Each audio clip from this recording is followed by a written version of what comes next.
the whole movement of Zionism was created, the concept, the ideology of transforming Judaism from spirituality, a religion, into a materialism, a nationalistic goal to have a piece of land, expressly forbidden in the Torah, because we are in exile by God. So you shouldn't have a state, you shouldn't have a country, you shouldn't have a government? We shouldn't have a state, we should be living amongst all the nations.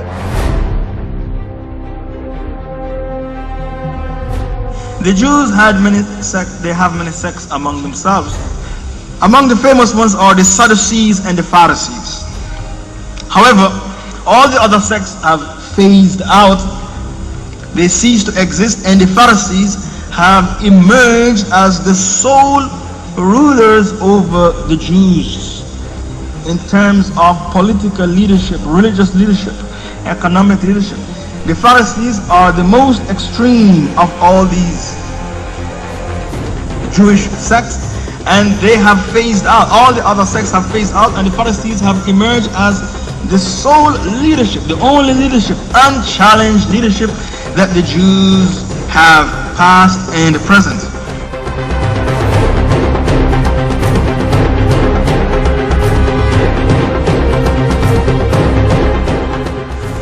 The Talmud is their human concoction.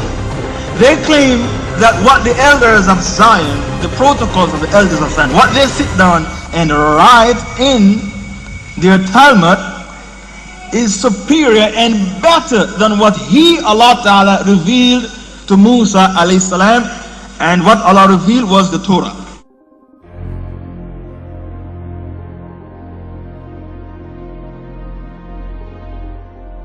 So the Pharisees, who were the rulers and still continue to be the rulers of the Jews, they see Jesus as their enemy, a threat to them, to challenge their authority, their religious authority.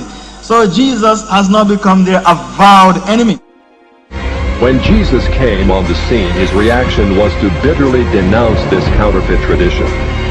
Christ said the Pharisees, by their tradition, had made the law of God of none effect. He considered the Pharisees the most dangerous leadership Israel ever had. These scribes became what the New Testament calls the scribes and Pharisees, the greatest legal authorities of Israel for all ages.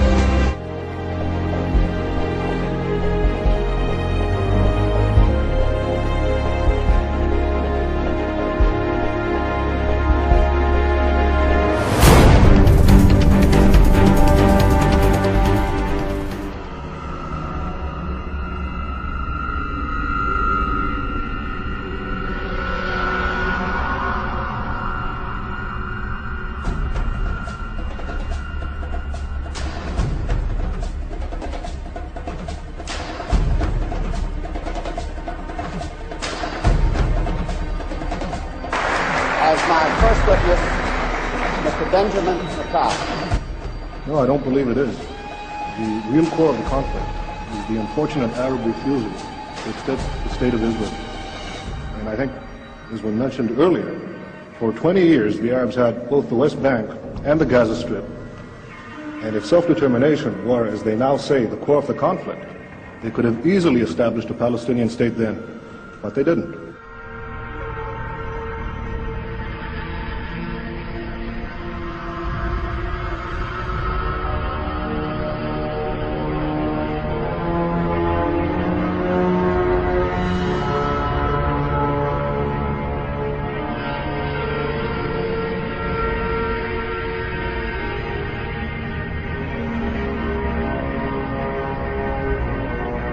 The people who are ruling the world, unfortunately, happen to be the Jews, who are the henchmen of the Dajjal. And they are so confident in their kufr that they have dug a tunnel underneath Masjid al-Aqsa, the third holy mosque for Muslims, for it to collapse, so that they can build in its place the kingdom of Solomon to receive the Dajjal, their king. The same way you wait for the coming of Jesus, they wait for the coming of the Dajjal. And Jesus is coming to kill the Dajjal.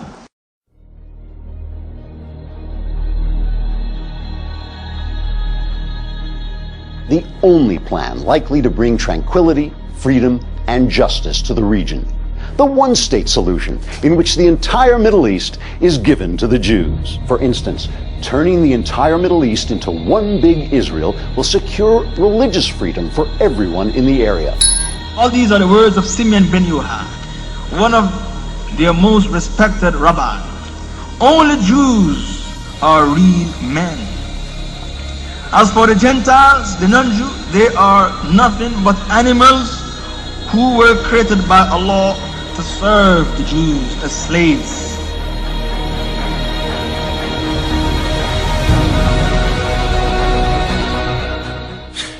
Matt, Israel is the canary in the coal mine in this fight.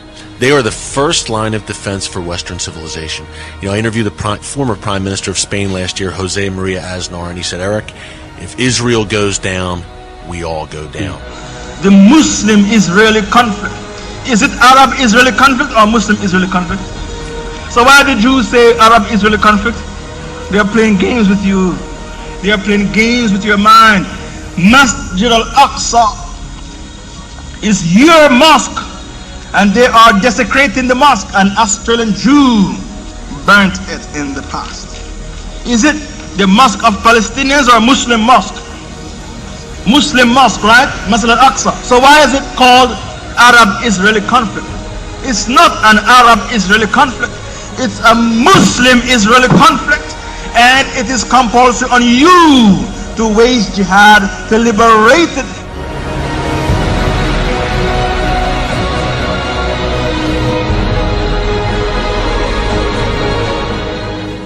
Americans know that Israel and the United States share common values, that we defend common interests, that we face common enemies. You know, for them, you're the great Satan, we're the little Satan. For them, we are you and you are us. And you know something, Mr. President? At least on this last point, I think they're right. We are you and you are us.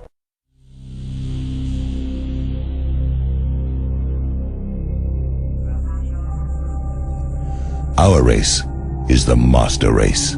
We are divine gods on this planet. We are as different from the inferior races as they are from insects. In fact, compared to our race, other races are beasts and animals, cattle at best. Other races are considered as human excrement. Our destiny is to rule over the inferior races. Our earthly kingdom will be ruled by our leader with a rod of iron. The masses will lick our feet and serve us as our slaves. Israeli Prime Minister Menachem Begin, in a speech to the Knesset, the Israeli parliament, quoted by Amnon Kapeliuk, Begin and the Beasts, New Statesman, June 25, 1982.